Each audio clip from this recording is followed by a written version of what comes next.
வருதோ அந்த அடிப்படையில் தான் வந்து பார்த்தீங்கன்னா ரேட் டெவலப் ஆகுது. ஓகேங்களா? அதுக்கப்புறம் 2016 ரிலேஷன் கூட எல்லாருக்கும் தெரியும், ஒரு மிகப்பெரிய ஒரு பெரிய அடி ரிலேஷன். அதுக்கப்புறம் அந்த குரூப் ப்ராப்பர்ட்டி சேல் பண்ண முடியாது. நிறைய ஒரு நெகட்டிவான விஷயங்கள் வந்து தொடர்ந்து நிறைய விஷயங்கள் பணம் இருக்கு. ஸோ அதெல்லாம் நிறைய விஷயங்கள் தொடர்ந்து ஒரு ரிலேஷன் ஒரு மிகப்பெரிய எல்லாருக்கும் பாதிக்கும். அது ரொம்ப பியூரா ரிலேஷன் பண்ண எல்லாருக்கும் தெரிஞ்சிருக்கும். அதுக்கப்புறம் இதுக்கப்புறமாச்சும் ஒரு ரிலேஷன் மூவ் ஆகுமா அப்படின்னு சொல்லிட்டு எல்லாருக்கும் ஏற்றத்தில் இருந்தாங்க. ஸோ லாஸ்ட் இயர் என்ன எதிர்பார்த்தாங்க, கொரோனா வந்து 2 வருஷமே ஆயிடுச்சு.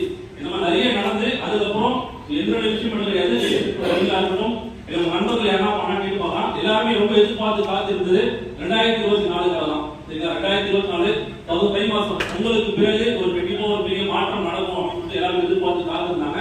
எங்களால் போதும் எங்களுக்கும் நிறைய பணம் வெளியே வர வேண்டியது, நம்ம சின்ன பணம் கொடுக்க வேண்டியது, எல்லா விஷயமும் இருக்கு.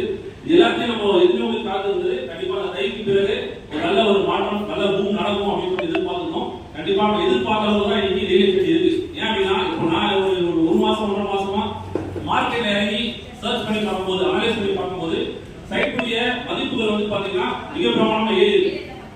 அது மட்டும் இல்லாம இப்ப நமக்கு லேஅவுட் கொடுத்தாங்க இல்லையா, லேண்ட் ஓனர் அவங்க சைட்ல வந்து பாத்தீங்கன்னா ஒரு மிகப்பெரிய எதிர்பார்ப்பு. ஏன்னா